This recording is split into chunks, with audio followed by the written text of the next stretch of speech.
നടൻ കൃഷ്ണകുമാറിൻ്റെ മക്കൾക്കെതിരെ വലിയ ആരോപണമാണ് വന്നിരിക്കുന്നത്. അവരുടെ കുടുംബത്തിനെതിരെ തന്നെ ആരോപണം ഉന്നയിച്ചിരിക്കുന്നു, ആ കേസുകൾ കൊടുത്തിരിക്കുന്നു. ഇപ്പോൾ ജാതി പറഞ്ഞു എന്നൊക്കെയാണ് പറയുന്നത്. ജാതി ഇപ്പോൾ ഒരു ട്രെൻഡിങ് ആണ് പ്രിയ. കാരണം ജാതി പറഞ്ഞ് പല മുതലെടുപ്പുകളും നടത്താൻ പലർക്കും കഴിയുമെന്നുള്ളത് നമ്മൾ ഈ അടുത്ത കാലത്ത് കുറേ ആളുകളുടെ കാര്യങ്ങളിൽ നിന്ന് നമ്മൾ മനസ്സിലാക്കുന്നുണ്ടല്ലോ. ജാതി പറഞ്ഞുള്ള അധിക്ഷേപം ക്രിമിനൽ കുറ്റമാണ്, ജാമ്യമില്ലാ വകുപ്പാണത്. അപ്പോൾ അത് പറഞ്ഞാൽ പെട്ടെന്ന് കേസിനെ തിരിച്ച് വഴിമാറ്റിയൊക്കെ വിടാം എന്നൊക്കെയാണ് പലരും വിചാരിക്കുന്നത്.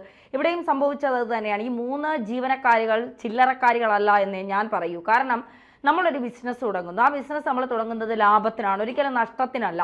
കൂടെ നിൽക്കുന്നവരെ അത്രയും വിശ്വസിച്ചാണ് ഒരു ബിസിനസ് നമ്മളെ ഏൽപ്പിക്കുന്നത്. ആ ദിയ കൃഷ്ണ എന്ന് പറയുന്നത് പൂർണ്ണ ഗർഭിണിയായ ഒരു സ്ത്രീയാണ്. അവർക്ക് ആശുപത്രിയിൽ പോകണം, അവരുടേതായ ടെൻഷൻസും മെൻ്റൽ സ്ട്രെസ്സും ഒക്കെ ഉണ്ട് അവർക്ക്. അപ്പോൾ അതിനിടയിൽ അവർക്ക് എപ്പോഴും അവരുടെ ഓഫീസിൽ വരാൻ കഴിയുമെന്ന് ഇല്ല. അപ്പോൾ അവരത്രയും വിശ്വസിച്ച് ഏൽപ്പിച്ചവർ അവരെ ചതിക്കുമ്പോൾ സ്വാഭാവികമായും അവർക്കുണ്ടാകുന്ന രോഷമാണ് അവർ ആ പൊട്ടിത്തെറിയിലൂടെ കാണിക്കുന്നത്. സ്വാഭാവികമായും ഈ ഒരു അവസ്ഥയിൽ ആരായാലും ഇങ്ങനെയൊക്കെ തന്നെ സംസാരിക്കത്തുള്ളൂ. ഇവരത് റെക്കോർഡ് ചെയ്യുകയാണ് എന്ന് അറിഞ്ഞിട്ടും അവർ ആ വീഡിയോയിൽ പറയുന്നുണ്ട്, നിങ്ങൾ റെക്കോർഡ് ചെയ്ത് എവിടെ വേണമെങ്കിലും കൊടുത്തു, എനിക്ക് പ്രശ്നമില്ല, നിങ്ങൾ സത്യം പറ, പല്ലടിച്ച് പൊട്ടിക്കുമെന്നൊക്കെ അവർ പറയുന്നത് അവരുടെ അവരാ വിശ്വസിച്ചതിൻ്റെ വിശ്വാസവഞ്ചനയുടെ പുറത്ത് അവർ സംസാരിച്ചു പോകുന്നതാണ്. ഒന്ന് ആലോചിച്ച് നോക്കൂ. 1-2 പൈസയല്ല, അവരുടെ കണക്കനുസരിച്ച് 69 ലക്ഷം എന്നാണ് പറയുന്നത്. അത് എത്രയോ ആകട്ടെ, 1 രൂപ പോലും മറ്റുള്ളവർ സമ്പാദിക്കുന്നതിൽ നിന്ന് കട്ടും മോട്ടിച്ചു എടുക്കാൻ നമുക്ക് അധികാരമില്ല എന്ന് വിശ്വസിക്കുന്ന ഒരാളാണ് ഞാൻ. നമ്മൾ കഷ്ടപ്പെട്ട പണം മാത്രമേ നമ്മുടെ കയ്യിൽ നിലനിൽക്കുകയുള്ളൂ. ഇതിനു വേണ്ടി ഇവരുണ്ടാക്കിയ നാടകങ്ങൾ എന്തൊക്കെയാണ്? ഇന്നലെ ദിയ കൃഷ്ണ ഇവരുടെ ആരുടെയും പടം ഇൻസ്റ്റയിലോ ഫേസ്ബുക്കിലോ സോഷ്യൽ മീഡിയയിലോ അവർ പ്രചരിപ്പിച്ചിട്ടില്ല. കാരണം അവർ തന്നെ ഇന്നലെ ഒരു വീഡിയോയിൽ പറയുന്നത് ഞാൻ കേട്ടു, ഇവരുടെ ജീവിതം ഒന്നും നശിപ്പിക്കാൻ എനിക്ക് ആഗ്രഹമില്ല.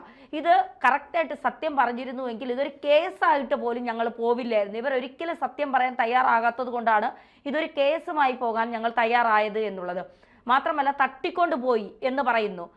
3 കാറിൽ ഞങ്ങളെ അത് തട്ടിക്കൊണ്ട് പോയതാണ്. ഞങ്ങൾക്കറിയാത്ത കാറുകളിൽ ഞങ്ങളെ കയറ്റിയിരുത്തി പിന്നീടാണ് ഞങ്ങൾക്ക് മനസ്സിലായത് തിരുവനന്തപുരം അമ്പലമുക്കിലെ ഒരു ഓഫീസാണ് അതെന്ന്.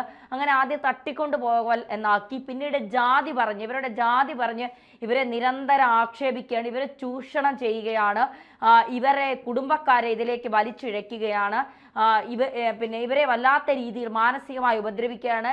ദിയയുടെ ഭർത്താവ് പൂവാലനാണ്.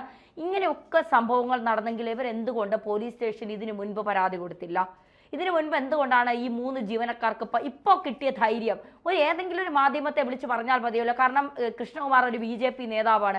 BJP നേതാവായതുകൊണ്ട് അദ്ദേഹത്തെ ആക്രമിക്കാൻ ഒരുപാട് കടന്നൽ കൂട്ടങ്ങൾ ചുറ്റും കൂടും.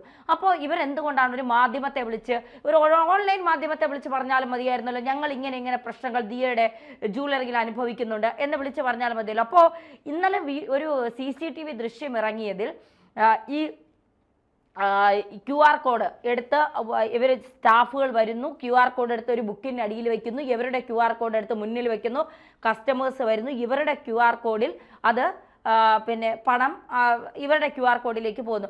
നികുതി വെട്ടിക്കാനാണെങ്കിൽ നമുക്കറിയാം ദിയ കൃഷ്ണ എന്ന് പറയുന്നത് അത്യാവശ്യം സെലിബ്രിറ്റി ആയിട്ടുള്ള ഒരു സോഷ്യൽ മീഡിയ താരമാണ് അവർ. ഇപ്പോൾ യൂട്യൂബ് കൃത്യമായി പണം കൊടുക്കുന്നതിന് രേഖകളുണ്ട്, അതിന് ടാക്സ് കൃത്യമായി പിടിക്കുന്നുണ്ടാവും. ഇനി ഇത് ടാക്സ് വെട്ടിക്കാനുള്ള എന്തെങ്കിലും ആണെങ്കിൽ ഇവർക്ക് പരാതി നൽകിക്കൂടെ? ടാക്സ് വെട്ടിക്കാനായിട്ട് ഞങ്ങളെ ദുരുപയോഗം ചെയ്യുന്നു ദിയ കൃഷ്ണ. ഇത്രയും ജാതി അധിക്ഷേപം നടത്തുന്നവർ, ഭർത്താവിൻ്റെ ഭാഗത്ത് നിന്ന് ഇവർക്കുണ്ടാവുന്ന ഇത്തരം ബുദ്ധിമുട്ടുകൾ, മാനസികമായി ഇവരെ ചൂഷണം ചെയ്യുന്നു, ഒരു തരത്തിലും ഇവരെ അവിടെ ജോലി ചെയ്യാൻ ഇവർക്ക് മനസ്സുകൊണ്ട് പറ്റുന്നില്ല. ഇങ്ങനെയൊക്കെ ഇരിക്കുമ്പോൾ ടാക്സിൻ്റെ കാര്യത്തിൽ ഞങ്ങളെ ദുരുപയോഗം ചെയ്യുകയാണ്, ഞങ്ങളുടെ അക്കൗണ്ടുകൾ വഴി ഞങ്ങൾക്ക് ഇവരുടെ കമ്പനിയിൽ ജോലി ചെയ്യാൻ സാധിക്കുന്നില്ല എന്ന് പറഞ്ഞുകൊണ്ട് ഒരു സ്റ്റേഷനിൽ പരാതി കൊടുക്കാൻ ഇപ്പോൾ മാധ്യമങ്ങളുടെ മുന്നിൽ വന്നു നിന്ന് ഇത്രയും ശക്തമായി വാദിക്കുന്നവർക്ക് എന്തുകൊണ്ട് കഴിഞ്ഞില്ല എന്നുള്ളൊരു ചോദ്യമില്ലേ? അപ്പോൾ ദിയ പറയുന്നത് സത്യമാണോ കള്ളമാണോ ഇതൊന്നുമല്ല നമ്മുടെ വിഷയം എന്ന് പറയുന്നത്. ഒരാൾ ഒരു ബിസിനസ് നടത്തുന്നു, അവരിപ്പോൾ ബാംഗ്ലൂരോ മൈസൂരോ മറ്റേതെങ്കിലും സ്ഥലത്ത് പോയായിരിക്കും അവർ ഈ സാധനങ്ങളൊക്കെ വാങ്ങിച്ചുകൊണ്ട് വരുന്നത്. 100 രൂപയ്ക്ക് വാങ്ങുന്ന ഒരു സാധനം അല്ലെങ്കിൽ 90 രൂപയ്ക്ക് വാങ്ങുന്ന ഒരു സാധനം 110 രൂപയ്ക്കാണ് അവർ വിൽക്കുന്നതെന്ന് വെച്ചോ. ആ 10 രൂപയിൽ ഒരു 7 രൂപ അവരുടെ സ്റ്റാഫുകളുടെ ജോലിയും കറണ്ട് ബില്ലും വാടക എല്ലാം കഴിഞ്ഞിട്ട് 3 രൂപയായിരിക്കും അവരുടെ ലാഭം. അതിനാണ് അവർ ആ ബിസിനസ് നടത്തുന്നത്. നമ്മളൊരു ബിസിനസ് നടത്തുന്നത് എന്തിനാണ്? നമ്മളിവിടെ ജോലി ചെയ്യുന്നുണ്ട്, നമ്മൾ ആരെയും പറ്റിച്ച് വഞ്ചിട്ടുമാണോ നമ്മൾ സാലറി വാങ്ങുന്നത്? നമ്മൾ കൃത്യമായ വാർത്ത ജനങ്ങളിലേക്ക് എത്തിക്കുന്നു, നമ്മളാ ചെയ്യുന്നതിൻ്റെ ജോലി കൃത്യമായി. എനിക്ക് തോന്നുന്നു പുറത്തുനിന്ന് ഒരു ഓൺലൈൻ മീഡിയയിലും കിട്ടാത്തതുപോലെ കൃത്യമായി കൃത്യ ഡേറ്റിൽ നമുക്കിവിടെ ശമ്പളം കിട്ടുന്നുണ്ട്. നമ്മൾ സാറ്റിസ്ഫൈഡ് ആണ്. നമ്മൾ ആരെയും പറ്റിച്ചും വെട്ടിച്ചും അല്ല നമ്മളിവിടെ ജോലി ചെയ്യുന്നത്. നമ്മളെ നമ്മുടെ മുകളിലിരിക്കുന്ന മുതലാളിമാർ അവരും നമ്മളെ പറ്റിച്ചിട്ടല്ല ജീവിക്കുന്നത്. നമ്മൾ ചെയ്യുന്ന ജോലിക്ക് അവർ കൃത്യമായി നമുക്ക് ശമ്പളം തരുന്നുണ്ട് എന്നുള്ളതാണ്. ഇതുപോലെ ഒരു ജോലി സ്ഥാപനത്തിൽ നിൽക്കുമ്പോൾ ആ സ്ഥാപനത്തിൽ വിശ്വാസവഞ്ചന കാണിച്ചാൽ ഇവർക്ക് മറ്റെവിടെയെങ്കിലും ഇനി ആരെങ്കിലും ഇവർക്ക് ജോലി കൊടുക്കുമോ? ഇപ്പം എത്രയോ ആളുകളുണ്ട്, വീട്ടുജോലിക്ക് പോകുന്നവരുണ്ട്, കല്യാണ മണ്ഡപങ്ങളിൽ ആളുകൾ തിന്ന എച്ചിലില എടുക്കാൻ പോകുന്നവരുണ്ട്, കക്കൂസ് കഴിവാൻ സ്ലാബ് തുറന്ന് അത് വൃത്തിയാക്കുന്ന ജോലിക്ക് പോകുന്നവരുണ്ട്, ഓട ക്ലീൻ ചെയ്യാൻ പോകുന്നവരുണ്ട്. അങ്ങനെ എത്ര ആളുകളുണ്ട്. ഇവരൊക്കെ ഇവരെക്കാട്ടിലും എത്ര മാന്യമായി ജോലി ചെയ്യുന്നവരെന്നാണ് ഞാൻ പറയുന്നത്. നമ്മൾ കുടുംബം പോറ്റാനാണ് ഒരു സ്ഥാപനത്തിൽ ജോലിക്ക് പോകുന്നത്, അല്ലാതെ ആ സ്ഥാപനത്തെ കട്ടും മോട്ടിച്ചും നശിപ്പിക്കാനല്ല. അവർ ശ്രദ്ധിക്കുന്നില്ല എന്ന് പറഞ്ഞുകൊണ്ട് അവരുടെ 5 പൈസ നമ്മൾ എടുത്തിട്ട് അവരെ പറ്റിച്ചിട്ട് പിന്നീട് വന്ന് നമ്മൾ നല്ല ആളുകളായിട്ട് അഭിനയിക്കുന്നതിൽ വാസ്തവമുണ്ട്, ശരിയുണ്ടെന്ന് ഞാൻ വിശ്വസിക്കുന്നില്ല. ഓക്കെ, ശരി, ഇതെല്ലാം ഈ വാദങ്ങളെല്ലാം അംഗീകരിക്കാം. പക്ഷേ അവരുടെ ഭാഗം കൂടി കേൾക്കണ്ടേ? ഈ പറയുന്ന പരാതിക്കാരായിട്ടുള്ള ആൾക്കാർ എന്ത് പറയുന്നു? അവരുടെ പരാതിയിൽ എന്തെങ്കിലും കഴമ്പുണ്ടോ? ഈ കൃഷ്ണകുമാറിൻ്റെ മക്കൾക്കെതിരെ, ഈ കുടുംബത്തിനെതിരെ, കൃഷ്ണകുമാറിൻ്റെ കുടുംബത്തിനെതിരെ ഉണ്ടായിരിക്കുന്ന ഈ ആരോപണങ്ങളിൽ എന്തെങ്കിലും വസ്തുതയുണ്ടോ എന്നുള്ളത് വ്യക്തമായി പരിശോധിക്കേണ്ടതല്ലേ? അതിന് ഈ പറയുന്ന തട്ടിക്കൊണ്ടു പോകലുണ്ടോ എന്നുള്ളതാണ്. ജാതി അധിക്ഷേപമുണ്ടോ? അവിടെ CCTV ക്യാമറ ഉണ്ട്, വേറെ ലൊക്കേഷൻ ഉണ്ട്. ഇങ്ങനെ തട്ടിക്കൊണ്ട് പോയിട്ടുണ്ടെങ്കിൽ അത് കണ്ടെത്താൻ കഴിയും. അപ്പോൾ ഇതെന്തൊക്കെയാണ് നടന്നതെന്നുള്ളത് തെളിയിക്കാനായിട്ട് അന്വേഷണത്തിൽ പോലീസിന് കഴിയും. അല്ല, ഇന്നലെ ഇവർ പറഞ്ഞത് CCTV ഇല്ലാത്തൊരു വീട്ടിൽ കൊണ്ടിരുത്തിയാണ് ഞങ്ങളെ ഇവർ ചോദ്യം ചെയ്തതെന്നാണ് ആദ്യം പറഞ്ഞത്.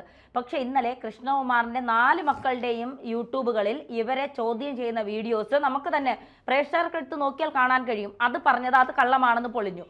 അത് കഴിഞ്ഞിട്ട് ഇവർ ആദ്യം പറഞ്ഞത് 2000 രൂപയാണ് ഇവർ പറ്റിച്ചിട്ടുള്ളത്, ഓരോരുത്തർ 500 രൂപ വെച്ചാണ് എടുത്തതെന്നുള്ളത്. അത് കഴിഞ്ഞതിന് ശേഷം നമ്മുടെ വീഡിയോയിൽ ആദ്യം തന്നെ കാണിക്കുന്നുണ്ട് 50,000 രൂപ വെച്ച് ഞങ്ങൾ എടുത്തിട്ടുണ്ട് ഓരോരുത്തർ. അങ്ങനെയാണെങ്കിൽ 1.5 ലക്ഷം രൂപ ഞങ്ങൾ എടുത്തിട്ടുണ്ട്. ചേച്ചി ഞങ്ങളോട് ക്ഷമിക്കണം, ഞങ്ങൾ ഇത്രയും രൂപ എടുത്തിട്ടുണ്ട്. 50,000 രൂപയൊക്കെ ഒരു സ്ഥാപനത്തിൽ നിന്ന് കക്കാൻ ആരാണ് ഇവർക്ക് അധികാരം നൽകിയത്? അതെന്തിൻ്റെ അടിസ്ഥാനത്തിലാണ്? 1 രൂപ എടുത്താൽ പോലും അത് കള്ളം തന്നെയാണ്, അത് വിശ്വാസവഞ്ചന തന്നെയാണ്. അത് കൊലക്കുറ്റത്തിന് തുല്യമാണ് വിശ്വാസവഞ്ചന എന്ന് പറയുന്നത്, അല്ലേ? ആരെയും പറ്റിച്ചും വെട്ടിച്ചും നമ്മൾ 1 രൂപ നേടാൻ പാടില്ല എന്നുള്ളത് നമ്മൾ ചെറുപ്പം മുതലേ പഠിക്കുന്ന എൻ്റെ അച്ഛനൊക്കെ എന്നോട് പറയും, വഴി കിടക്കുന്ന 50 പൈസ എടുക്കരുത്. ആ 50 പൈസ നമ്മൾ എടുത്താൽ 50 രൂപയായിട്ട് നമ്മുടെ കയ്യിൽ നിന്ന് പോകുമെന്നാണ് പറയുന്നത്. കാരണം ആരെയും പറ്റിച്ചും വെട്ടിച്ചും നമ്മൾ ജീവിച്ചാൽ അത് നമുക്ക് എന്താ പറയുക, നമ്മുടെ കയ്യിൽ ആ പൈസ ഇരിക്കില്ല എന്നുള്ളതാണ്. ഇപ്പോൾ ദിയ ശരിയാണ്, അവരുടെ ഭാഗം കേട്ടില്ല. ഇന്നലെ പ്രിയൻ അവർ വാർത്താ സമ്മേളനം നടത്തിയത് കണ്ടായിരുന്നോ? ആ വാർത്താ സമ്മേളനത്തിലാണ് അവർ ഈ ആരോപണം അപ്പോഴും പറയുന്നു, ഞങ്ങൾ പണം എടുത്തിട്ടില്ല, ഞങ്ങൾ 1 രൂപ പോലും എടുത്തിട്ടില്ല, ഇത് വെറുതെ അവർ കെട്ടിച്ചമച്ചുണ്ടാക്കിയ കഥയാണ്, അവർ നികുതി വെട്ടിക്കാനായി ഞങ്ങളുടെ അക്കൗണ്ടിലേക്ക് പൈസ അയച്ചതാണ്, ഞങ്ങളത് എടുത്തിട്ടില്ല. ഇവർ തന്നെ പറയുകയാണ്, ചേച്ചി ഞങ്ങൾക്ക് ആ വീഡിയോ പുറത്തു വന്നിട്ടുണ്ട്. ആ വീഡിയോ നമ്മൾ ഈ വാർത്തയാണ് ആദ്യം കാണിക്കുന്നുണ്ട്. ആ വീഡിയോ പുറത്തു വന്നിട്ടുണ്ട്. ചേച്ചി ഞങ്ങൾ 50,000 രൂപ എടുത്തു, ഞങ്ങൾ ഓരോരുത്തരും 50,000 രൂപ വെച്ച് എടുത്തു. ഒരു ഗർഭിണിയായ സ്ത്രീയാണ് ദിയ കൃഷ്ണ. അവർക്ക് ശാരീരികമായി മാനസികമായി ഉണ്ടാകുന്ന പ്രശ്നങ്ങൾ, ഒരു ഗർഭിണിക്ക് ഉണ്ടാകുന്ന പ്രശ്നങ്ങൾ ഇപ്പോൾ സമൂഹത്തിലെ സ്ത്രീകൾക്ക് ചോദിച്ചാൽ അറിയാം. പ്രസവശേഷവും പ്രസവത്തിന് മുമ്പും ഉണ്ടാകുന്ന ശാരീരികവും മാനസികമായ പ്രശ്നങ്ങൾ. ഇതിനിടയ്ക്ക് അവർ വിശ്വസിച്ചാണ് 3 പേരെ അവരുടെ ജോലി സ്ഥലത്ത് ഏൽപ്പിച്ചിട്ട് പോകുന്നത്. ആ വിശ്വാസത്തിലാണ് ഇവരൊക്കെ പോറലേൽപ്പിച്ചിരിക്കുന്നത്. മക്കളെ, ജാതിക്കാർ ഇറക്കിയാലും ഇവിടെ എന്തൊക്കെ ന്യായീകരണം ഉണ്ടാക്കിയാലും, ഇനി ദിയ നികുതി വെട്ടിച്ചിട്ടുണ്ടെങ്കിൽ തീർച്ചയായിട്ടും ദിയയുടെ പേരിലും അന്വേഷണം വേണം. കൃഷ്ണകുമാർ തട്ടിക്കൊണ്ട് പോയിട്ടുണ്ടെങ്കിൽ തീർച്ചയായിട്ടും കൃഷ്ണകുമാറിന്റെ പേരിലും അന്വേഷണം ഉണ്ടാവണം. പക്ഷേ ഈ കള്ളങ്ങൾ പറഞ്ഞ് മറ്റുള്ളവരെ പറ്റിച്ചും വെട്ടിച്ചും നിങ്ങൾ എത്ര നാൾ ജീവിക്കുമെന്നുള്ളത് നിങ്ങൾ തന്നെ ആലോചിക്കേണ്ടതാണ്.